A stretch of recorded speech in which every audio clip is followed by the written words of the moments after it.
All right, let's dive into Sri Lanka. We're using that YouTube podcast episode you sent as a jumping off point, kind of like our travel guide. Sounds like fun. It is. The episode itself is pretty lighthearted, but we're going to go deeper. I think our listeners are ready for that. Yeah, like beyond just beaches are pretty. Exactly. More like, okay, which beach and why? Right. So the source called Sri Lanka this buffet for the senses, which is catchy. Oh, totally. And it is, right? Like you think of those classic travel images. Golden beaches. Yeah, those.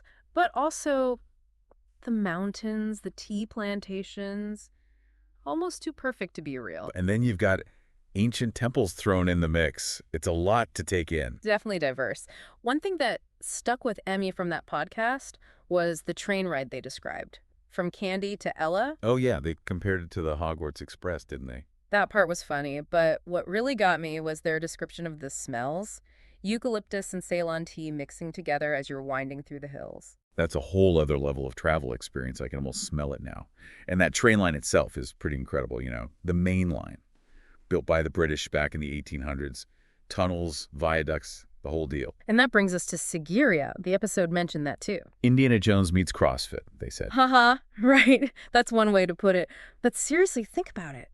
A 660-foot rock just sticking out of the jungle. Straight up, almost. And on top of that, a palace from the 5th century. Unbelievable. You can still see the layout, the gardens, pools, even where the throne room was, all carved into this rock. So beyond that visual, what's the historical significance of Sigiriya? I feel like there's got to be some drama there. Oh, tons of drama. It was built by this king, Kasyapa, who basically stole the throne from his dad. So he holes up in this fortress on a rock, right? Makes sense. Safe from any angry relatives. Exactly. Legend has it he even had this lion-shaped gateway built. Only the paws remain, though, these giant stone paws. Wow, talk about making a statement. So we've got beaches, mountains, ancient fortresses. What else did the podcast highlight? Ella, remember, picturesque paradise is how they described it. Okay, yeah, I'm picturing rolling hills, tea plantations. That Bidyu tea. Also, these waterfalls, Ravana Falls, absolutely stunning. I love a good waterfall. Is there a story behind those too? Everything in Sri Lanka seems to have a story. These are named after Ravana, the demon king from the Ramayana. You know, the epic poem. Okay, I'm vaguely familiar. Refresh my memory. So the story goes that Ravana hid Princess Sita behind these waterfalls. Adds a whole mythical layer to the place. See, that's what I mean. History, myths, stunning scenery. They also raved about the food, especially the curry. Remember that story about the person turning red? Oh, yeah. Sri Lankan curry is not messing around. But it's not just about heat. It's the blend of spices. Cinnamon, cardamom, cloves. And chilies, obviously. Oh. But they said each region does curry differently, right? For sure. Jaffna curry up north uses more tamarind for a tangy flavor. Down south, it's richer, spicier with coconut milk. So many options. They also mentioned hoppers and kottu roti. What are those? All right, so hoppers are these bowl-shaped pancakes made with fermented rice flour, coconut milk. Crispy edges, soft in the middle. Can be sweet or savory. You can get them plain with an egg filled with curries. Sounds versatile. And what about kottu roti? Is that like bread? It's like street food magic. Chopped roti bread, veggies, meat, spices, all sizzle together on this huge griddle. It's like a performance just watching them make it. You've sold me. I need to try that. Aside from the food, anything else stand out to you about Sri Lankan culture from that episode? Well, they briefly mentioned someone greeting a local in Sinhala, which I thought was interesting. It reminded me that there's this whole linguistic tapestry in Sri Lanka. Sinhala, Tamil, plus all these dialects. It's more than just tourist spots, right? Language is a huge part of culture. Totally. And I think that's what makes Sri Lanka so fascinating. You peel back the layers, and there's just so much to discover. It's more than a quick trip. It's an experience. So we're back, still digging into Sri Lanka. I was just thinking about those languages we talked about. Anything in the source stand out to you about the culture, like beyond the language stuff? You know, there was this little thing they mentioned about someone sharing snacks with other travelers on that train. The Kandy to Ella one. Oh, right. It wasn't a big deal on the podcast, but it kind of showed how welcoming people were, Like a small gesture, but it says a lot. Totally. Those little moments can really make a trip special.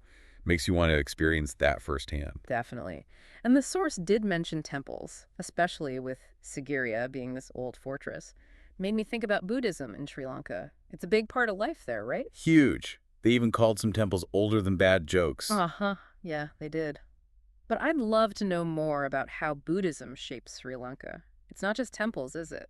Nope. It goes way back, like 3rd century BC, and it's woven into everything: art, architecture, daily life. I bet.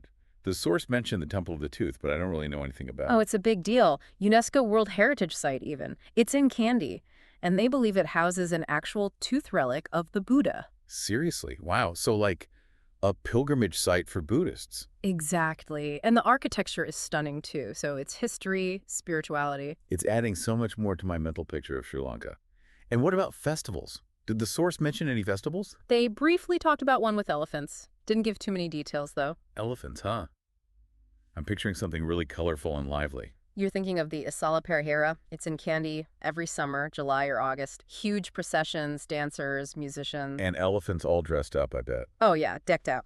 But the main event is carrying this sacred tooth relic through the streets. Thousands of people come to see it. That sounds incredible. I'm adding that to my list. Okay, so Sri Lanka is sounding pretty amazing so far. But we should also talk about the tougher stuff. The source kind of glossed over that, right? Yeah, they did mention the Civil War, ended in 2009, but it obviously left its mark. Makes you realize that even paradise has its struggles. For sure. And understanding that history adds another layer to visiting Sri Lanka. It's about being aware, being respectful. Exactly. I feel like this deep dive is already so much more insightful than just reading a typical travel blog, you know? Right. It's about getting a feel for the place, not just the touristy highlights. So before we move on, is there anything specific that's really grabbed your attention so far? What's piquing your curiosity? As we're wrapping this up, I keep thinking about how much richer this is than just, here's your Sri Lanka itinerary. It is, right. We've gone from like general impressions to actual waterfalls and historical figures and all this cultural depth. And even practical stuff. The source really pushed for spending at least 2 weeks in Sri Lanka. What do you think about that? Makes sense to me. I mean, we've only scratched the surface here, and there's so much to see.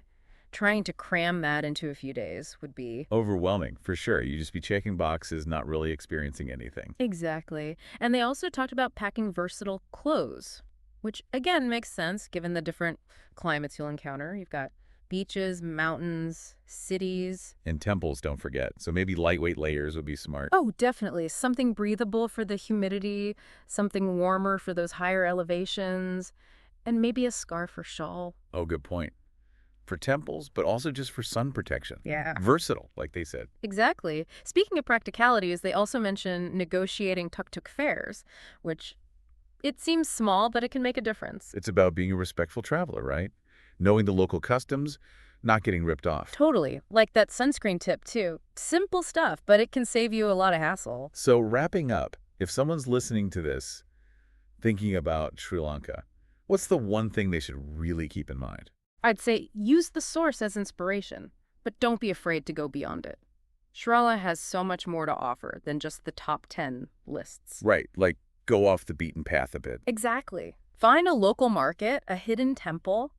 Heck, just chat with someone in a tea shop. Those are the experiences you'll remember. It's about embracing the unexpected and letting Sri Lanka surprise you. Couldn't have said it better. This deep dive was just a taste, but hopefully it sparked your curiosity to explore further and create your own Sri Lankan story. Thank you so much for joining us on this journey. We hope you've learned something new and are feeling inspired to discover the magic of Sri Lanka for yourself.